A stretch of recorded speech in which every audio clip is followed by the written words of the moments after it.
Have you ever noticed that the people who seem most loyal are often the ones with the least power? Have you ever wondered why the most successful leaders always seem to keep everyone guessing about where they really stand? Have you ever considered that commitment, the thing we're taught is the highest virtue, might actually be the fastest path to losing all your options and all your power? This video will fundamentally shatter how you think about loyalty, commitment, and independence. By the end of this, you will understand why staying uncommitted is not weakness but strategy, why neutrality is not cowardice but sophistication, and why the people who refuse to take sides are often the ones who end up controlling everyone who did. Let me tell you about Law 20 from the 48 Laws of Power: do not commit to anyone. It is the fool who always rushes to take sides. Do not commit to any side or cause but yourself.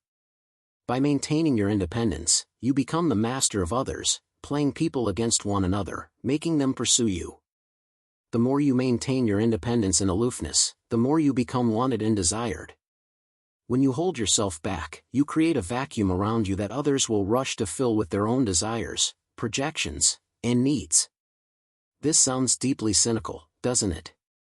It sounds like the philosophy of someone who has no principles, no beliefs, no loyalty to anything except their own advantage. Everything in our culture tells us that commitment is virtue, that taking a stand is courage, that loyalty is honor, that declaring your allegiance is strength. We're taught from childhood that you need to pick a side, stand for something, commit to people and causes bigger than yourself. The uncommitted person is seen as weak, cowardly, untrustworthy, someone who won't stand up for what they believe in. Someone who sits on the fence. Someone who can't be counted on. Someone without backbone or integrity. But here's the twist that changes everything. This moral programming about the virtue of commitment is exactly what traps most people in positions of weakness and limits their power and freedom throughout their entire lives. Think about your own experience for a moment. Think deeply and honestly about the times you've committed strongly to a person, a group, a cause, an organization, a side in a conflict. What happened to your options afterwards? What happened to your freedom to maneuver? What happened to your ability to pursue opportunities that didn't align perfectly with your commitment? What happened to your relationships with people on the other side? For most people, the honest answer is uncomfortable and revealing. Every commitment you make, every loyalty you declare, every side you take, it closes doors. It creates enemies out of everyone on the other side of whatever line you've drawn. It binds you irrevocably to the fate of whatever you've committed to, even when that fate turns bad, even when circumstances change, even when it becomes clear you've chosen poorly. And most devastatingly, it reduces your value to the people you've committed to, because once you're committed, once they know you're on their side, they no longer need to work to keep you, to win you over, to offer you things. Let me take you back through history to understand why this law exists at all, to see how the uncommitted have wielded enormous power while the committed have been used, exploited, and discarded. One of the most instructive examples comes from Renaissance Italy, a time and place where political survival required extraordinary sophistication and where making the wrong commitment could result in exile, ruin, or death. The Italian city-states during the 15th and 16th centuries were constantly at war with each other, forming and breaking alliances with bewildering speed, with powerful families rising to dominance and falling into obscurity based almost entirely on their political maneuvering. In this dangerous environment, committing fully to one side was incredibly risky because the side you committed to might lose the next war, might betray you when it became convenient, might simply not need you anymore once they had your loyalty secured and could take it for granted. The most successful players in this treacherous environment were people like the Medici family in Florence, who understood at a profound level that real power came not from being the most loyal ally of one faction, but from being the potential ally that everyone courted, that everyone wanted, that everyone competed to win over. They would negotiate with multiple parties simultaneously, playing them against each other. They would provide support and resources to different factions at different times, never fully committing to anyone. They would maintain positive relationships and open channels of communication across political divides that others saw as absolute and unbridgeable. They never fully committed to anyone, which meant everyone always needed to keep courting them, keep offering them better deals, keep trying to secure their support. The moment they fully committed to one side, their value to that side would drop dramatically because their loyalty would be secured and no longer needed to be competed for, and simultaneously they'd become enemies to everyone else, cutting off half their options and opportunities. There's a famous example involving a Medici banker named Cosimo who was navigating the incredibly complex politics between the Pope in Rome, the Holy Roman Emperor in Germany, and various Italian princes and dukes who were all vying for power and influence. Each of these powers desperately wanted his financial support and political backing because the Medici banking network was essential to funding wars and maintaining power.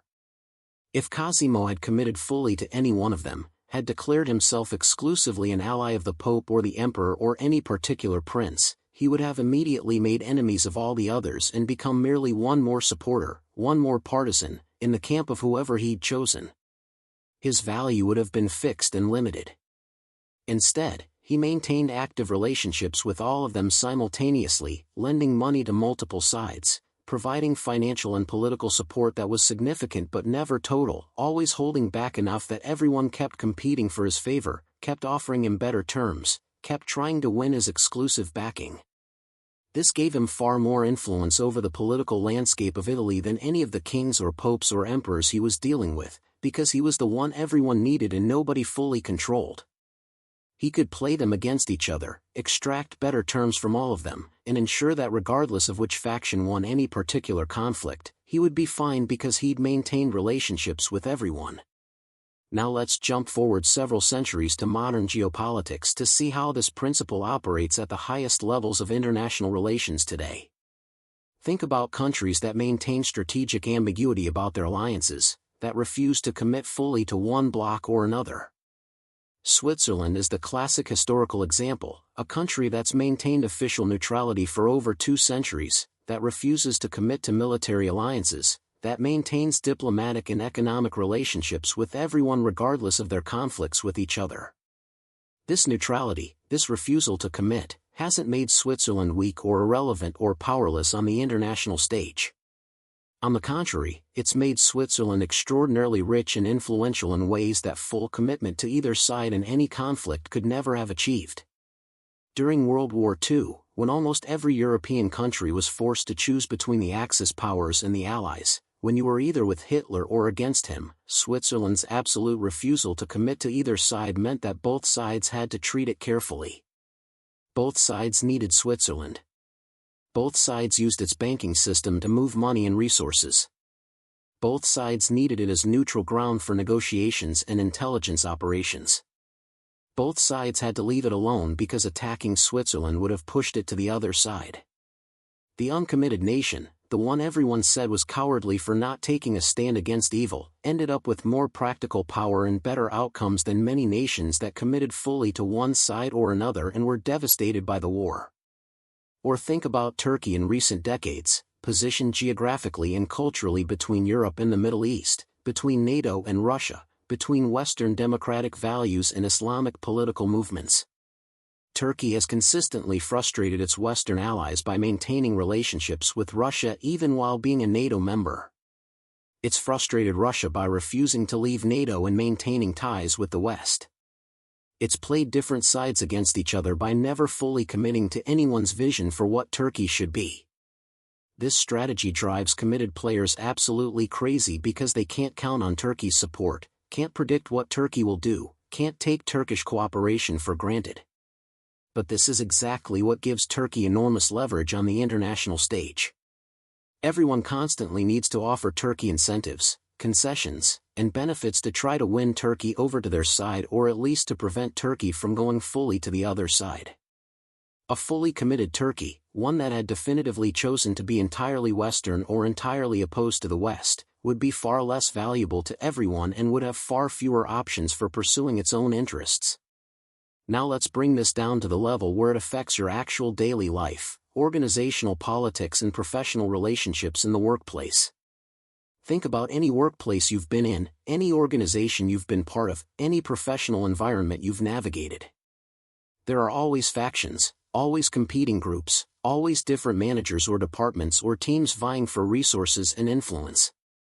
There are always unofficial alliances and rivalries. And there's always pressure, sometimes subtle and sometimes explicit, to commit, to pick a side, to declare your loyalty. Your boss wants to know you're on their team against other departments. Your colleagues want to know you're with them in their conflicts with other teams. Your company wants to know you're committed to staying rather than keeping your options open. Everyone wants you to commit, to take a clear position, to be predictably and reliably on their side. And most people do commit. They pick a manager to align with, a faction to join, a side to support in organizational politics. They declare their loyalty, thinking this will protect them and advance their career. And the moment they do, several things happen that systematically destroy their power and limit their opportunities. First, they make enemies of everyone on the other side of whatever line they've drawn. People in other departments, people who report to rival managers, people in competing factions, all of these people who might have been neutral or even friendly toward you suddenly become opponents, or at least people who don't trust you, because you've declared yourself against their interests by committing to their rivals. Second, and this is crucial, the people you committed to stop valuing you as much, stop working to keep you happy, stop offering you opportunities and rewards and consideration, because your loyalty is now secured. They know you're already on their side. They don't need to offer you anything to win you over because you've already been won over. You've given away your leverage. You've made yourself a known quantity. You're now just one more loyal soldier in their army, valuable perhaps, but not unique, not special, not someone who needs to be competed for. Third, your fate becomes inextricably tied to the fate of whoever you committed to. If they lose the political battle, you lose. If they fall from power, you fall with them. If they make bad decisions that damage their position, you're damaged too. If they betray you or simply decide you're not useful anymore, you have no other options because you've burned your bridges with everyone else through your commitment. You've put all your eggs in one basket, and you have no control over what happens to that basket. But there's another type of person in every organization, a person who's much rarer and much more sophisticated in their understanding of power. This is someone who never quite commits to anyone. They maintain good, positive, productive relationships with multiple factions simultaneously. They're helpful and supportive to different people at different times. They never fully declare their allegiance to any one group or leader or faction. They never say they're exclusively on anyone's side. And everyone finds this incredibly frustrating because they can't count on this person's support in their conflicts with others. They can't predict what this person will do. They can't take this person's loyalty for granted. But that uncertainty, that unpredictability, that refusal to commit, this is exactly what makes this person valuable and powerful. Every faction keeps trying to win them over, keeps offering them opportunities and recognition and resources, keeps treating them well and trying to keep them happy, because nobody has secured their loyalty. Nobody can take them for granted. The uncommitted person becomes the object of competition rather than just another committed soldier in someone else's army. And when opportunities arise, when decisions are made about promotions or important projects or who gets included in key meetings, the uncommitted person often gets chosen precisely because they have relationships and credibility with multiple groups, because they can work with anyone, because they're not identified exclusively with one faction. I'll give you a concrete example I witnessed firsthand that illustrates this principle perfectly. There was a mid-level manager in a large corporation who reported to a senior vice president. The company went through an extended power struggle at the executive level where two senior leaders were competing intensely for who would become the next CEO when the current CEO retired. This wasn't a polite, professional competition. It was vicious, political, destructive. Everyone in the organization was feeling pressure to pick a side, to show loyalty to one candidate or the other. Most managers aligned themselves clearly with one candidate or the other, thinking this would advance their careers if their candidate won, thinking they needed to be on the winning side. This particular manager did something completely different. She maintained genuinely positive, productive relationships with both candidates simultaneously. She'd help one candidate with a strategic project, then help the other candidate with something completely different. She'd attend events for both camps. She'd speak positively about both leaders. She never said a negative word about either one. She never declared her support for either. She never tried to undermine either one or advance one at the expense of the other. both candidates' teams kept asking her directly which side she was on, pressuring her to declare, trying to get her to commit. And she'd always deflect with something like, "I just want what's best for the company," or "I think both leaders have valuable perspectives and strengths," or "I'm focused on my work and serving the organization." This frustrated everyone because nobody could count on her vote in the political maneuvering. Nobody could predict what she'd do. Nobody could use her as a reliable ally in the conflict. People in both camps saw her as potentially on the other side, or at minimum as unreliable and not fully committed. But here's what happened when one candidate finally won after months of political battle and became the new CEO. He immediately gave her a major promotion, elevating her to a senior position that made her one of his key lieutenants. Why would he do this? Why would he promote someone who hadn't committed to him during the fight? Because throughout the entire political battle, she'd maintained a positive relationship with him while also maintaining credible relationships with people on the other side. She was valuable to him at the moment of his victory precisely because she had credibility and connections and positive relationships across the entire organization, including with people who'd supported his rival. She hadn't burned bridges with the losing side. She hadn't made enemies of half the organization. She could help him heal the divisions, bring people together, and build a unified leadership team. If she'd committed fully to him during the political fight, she would have been just one more loyal supporter, valuable but not unique, just one more person in the crowd of people who'd backed him. Her uncommitted position made her uniquely valuable at the exact moment when it mattered most. Meanwhile, the managers who'd committed strongly to the winner found that their loyalty was now simply taken for granted. They'd already declared themselves, they'd already chosen sides, so there was no need to reward them beyond basic recognition and thanks. Their commitment was secured, so the new CEO didn't need to offer them anything special to keep them. And the managers who'd committed strongly to the loser, who'd been the most vocal supporters of the candidate who lost, they were now politically damaged goods. They were seen as having been on the wrong side, as potential opponents, as people who'd bet wrong. Many of them were pushed aside, marginalized, or even forced out over the following year. The uncommitted manager had positioned herself better than anyone who'd taken a clear side. She'd maintained her options, preserved her value, and positioned herself to benefit regardless of which candidate won. Now let's talk about the psychological mechanisms that make this loss so powerful, because understanding why uncommitted positions create power is crucial to applying this principle effectively. The fundamental principle is scarcity and desire. This is basic human psychology that operates in every domain of life. Humans want what they can't fully have. We value what's scarce. We pursue what eludes us. We desire what remains just out of reach. This applies to people just as much as to objects or opportunities or anything else.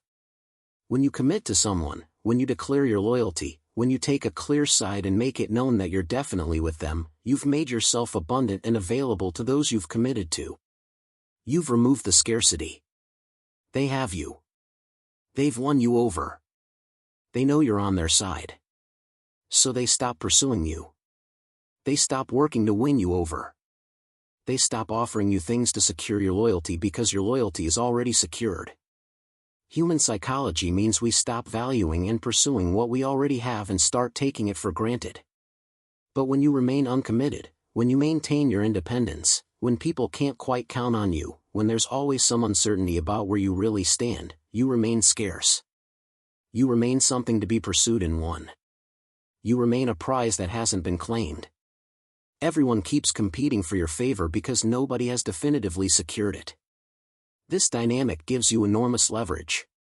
People will offer you more, treat you better, give you more opportunities, provide more resources, all in an attempt to win your commitment.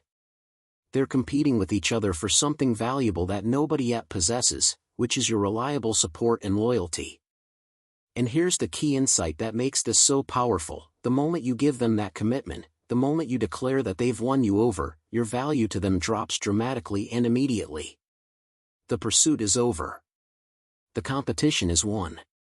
They have you, so they can stop competing for you and start taking you for granted.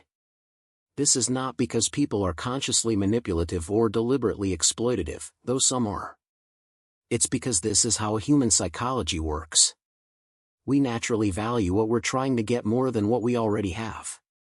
We naturally work harder to win someone over than to maintain them once we've won them.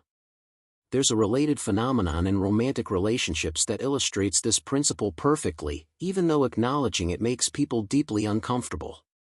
Think about dating dynamics and how attraction actually operates versus how we wish it operated. The person who's clearly and completely available, who makes their interest totally obvious, who commits quickly and completely, who's always available and totally devoted, this person often becomes less attractive over time.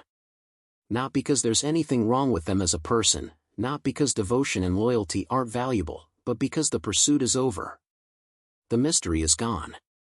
The uncertainty that created desire has been completely resolved. There's no challenge, no chase, no competition, no question about whether they can be won over because they're already completely won over. Meanwhile, the person who remains somewhat elusive, who doesn't commit too quickly or too completely, who maintains some independence and unpredictability and mystery, who has other options and interests beyond the relationship, this person often remains more desired and valued precisely because they remain somewhat uncommitted. The pursuit continues. The uncertainty continues. The other person has to keep working to win them over, keep trying to secure their commitment. This creates ongoing investment and ongoing desire rather than the taking for granted that comes with complete commitment. Now, this doesn't mean you should play manipulative games in romantic relationships. Healthy relationships require genuine commitment eventually.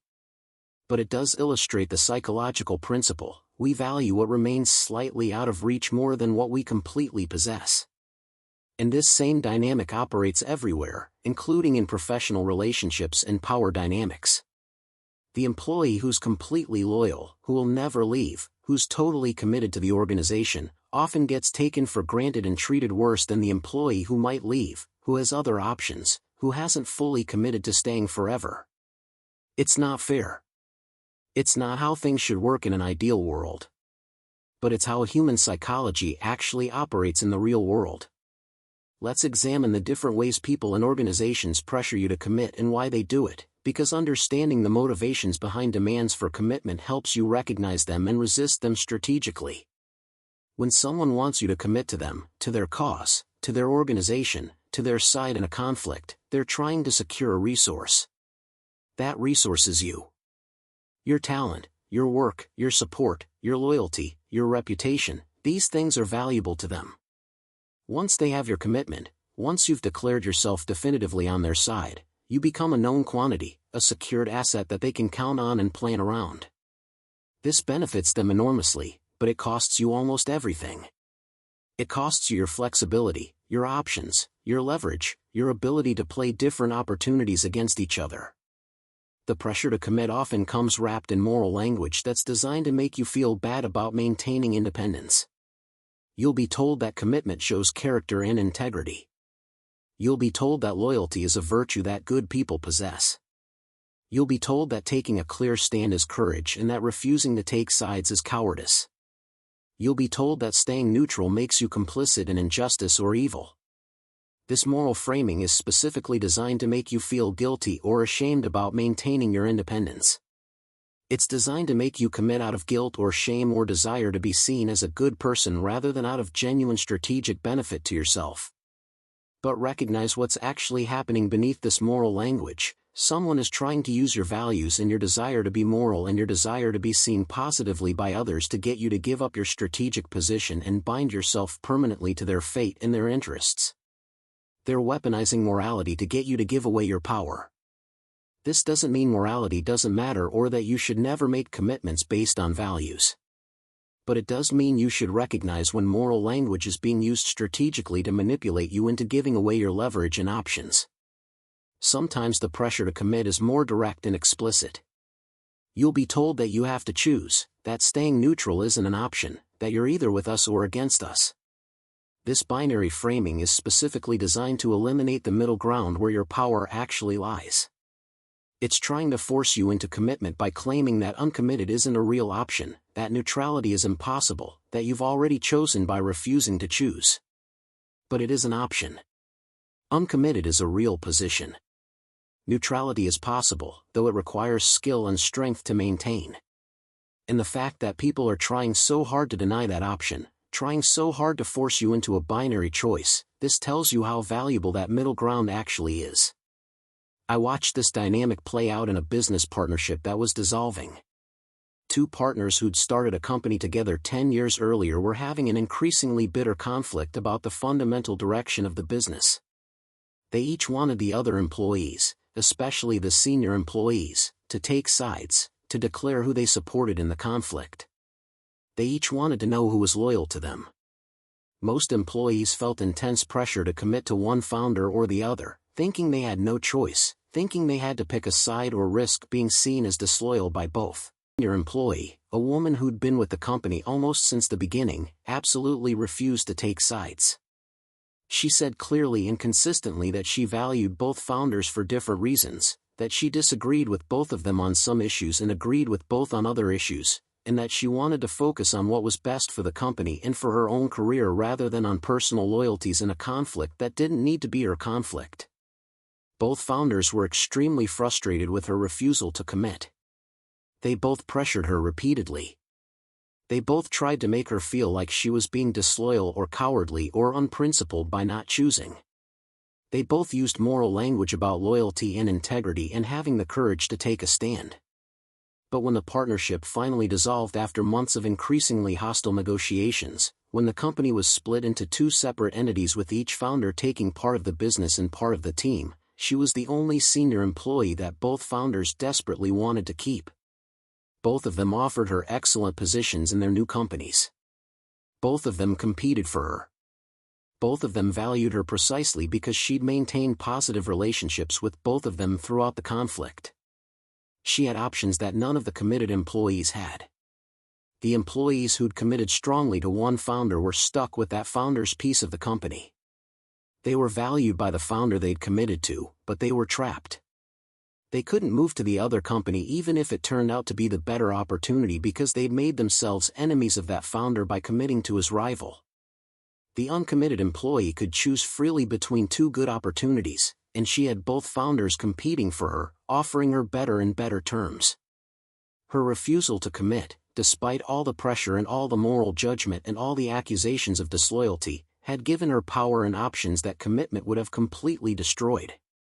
Let me give you a framework for understanding when commitment is appropriate and when it should be avoided, because there are genuinely situations where commitment serves your interests and situations where it destroys them. The key is understanding what you get in concrete terms in exchange for the commitment and whether that exchange genuinely serves your long-term interests. Commitment is appropriate when it gives you something concrete and valuable that you couldn't possibly get while remaining uncommitted, and when the thing you're getting is worth more than the flexibility and options you're giving up.